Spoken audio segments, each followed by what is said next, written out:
افغانستان کی موجودہ غیر یقینی صورتحال اور امریکہ کے ساتھ کڑوے تعلقات کے تناظر میں جنرل باجوہ اور ان کی اسٹیبلشمنٹ پہلے ہی پریشانیوں کا شکار تھی، لیکن وزیر اعظم عمران خان کے ساتھ نئے DG ISI کی تعیناتی پر پیدا ہونے والے تنازع نے ان کی مشکلات کو مزید گھمبیر کر دیا ہے۔ معروف صحافی اور تجزیہ کار اویس توحید اپنے تازہ سیاسی تجزیے میں کہتے ہیں کہ اس وقت حکومت اور اسٹیبلشمنٹ دونوں اس تنازع کا شکار ہیں اور لگتا ہے کہ دونوں ہی برے پھنس چکے ہیں۔ صورتحال ایسی ہو گئی ہے کہ اب اسلام آباد کے وزیر اعظم ہاؤس اور راولپنڈی کے فوجی ہیڈ کوارٹرز کے درمیان سفر ایک بار پھر ماضی کی طرح کٹھن ہو گیا ہے۔ اویس توحید کہتے ہیں کہ اسلام آباد کے وزیر اعظم ہاؤس اور راولپنڈی میں طاقتور اسٹیبلشمنٹ کے ہیڈ کوارٹرز کے درمیان لگ بھگ 25 کلومیٹر کا فاصلہ ہوگا۔ کہنے کو تو زیادہ سے زیادہ 40-50 منٹ کا سفر ہے، لیکن اس وقت یہ ختم ہونے کا نام ہی نہیں لے رہا۔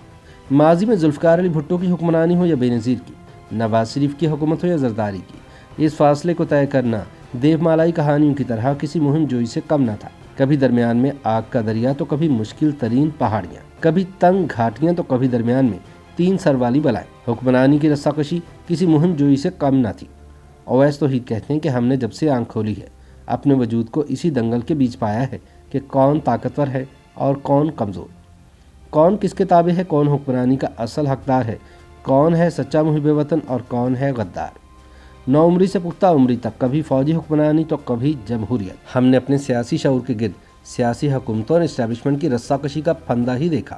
چند برس قبل جب عمران خان کی حکمرانی کی باری آئی تو یوں لگا جیسے رسہ کشی کہیں پس منظر میں چلی گئی ہو، ایک قالب دو جان۔ اسٹیبلشمنٹ کے لیے حکومت گویا ان کے وطن کا حصہ ہو۔ عمران خان کے لیے فوج کا ادارہ ملک کا منظم ترین ادارہ اور خفیہ ایجنسی ISI دنیا کی اعلیٰ ترین ایجنسی قرار پائی۔ اسٹیبلشمنٹ کے ساتھ ان کی حکومت کی غیر معمولی اور مثالی ہم آہنگی سب پر عیاں تھی۔ یوں لگا کہ شاید اب وزیر اعظم ہاؤس اور ملکی سیاستدانوں کے نزدیک طاقت کا سرچشمہ سمجھے جانے والے اسٹیبلشمنٹ کے ہیڈ کوارٹرز کے درمیان کوئی دیوار حائل نہیں رہی، اور یہ فاصلہ عمران خان کے کرکٹ کے عروج میں ان کے فاسٹ بالنگ رن اپ کی طرح چند لمحات میں ہی طے ہو سکتا ہے۔ یعنی اگر عمران خان حکومت کو کوئی خطرہ محسوس ہو تو غیبی امداد حاضر ہو جائے گی۔ اویس توحید کہتے ہیں کہ ابتدا میں ہوا بھی کچھ ایسا ہی۔ کبھی ٹی وی اسکرینوں پر نظر آتا کہ آرمی چیف جنرل باجوہ کے دائیں بائیں حکومت کی اکنامک ٹیم کا وزراء اور مشیران براجمان ہیں، اور سامنے ملک کی معروف کاروباری شخصیات اور صنعت کار بیٹھے ہیں۔ گویا حکومت کے معاشی بوجھ کو ہلکا کرنے کے لیے اسٹیبلشمنٹ کے کندھے پیش کیے جا رہے تھے۔ اس دوران اپوزیشن جماعتوں کی جانب سے سن 2018 کے عام انتخابات میں دھاندلی سے عمران خان کو برسر اقتدار لانے کا الزام لگتا رہا۔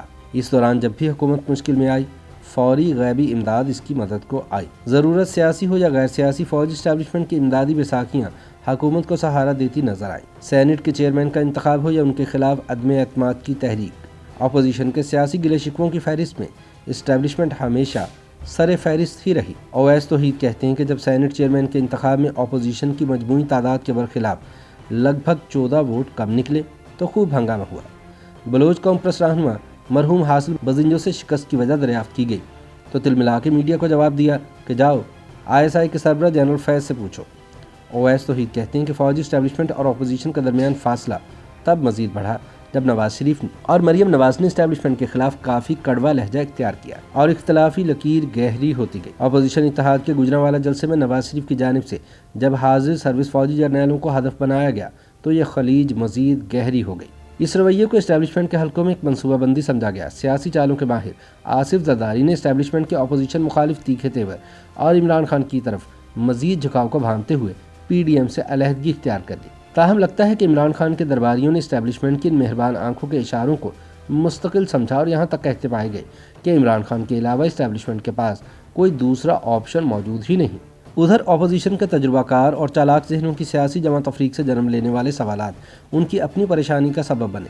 کہیں اسٹیبلشمنٹ اور عمران خان کی حکومت کی پارٹنرشپ طول تو نہیں پکڑ جائے گی۔ خدشہ یہ بھی تھا کہ جنرل قمر جاوید باجوہ کی ریٹائرمنٹ کے بعد اگر جنرل فیض حمید کی تعیناتی بھی عمران خان کے ہاتھوں ہوئی تو پھر کیا اپوزیشن کا مستقبل گرداب میں نہ ہوگا؟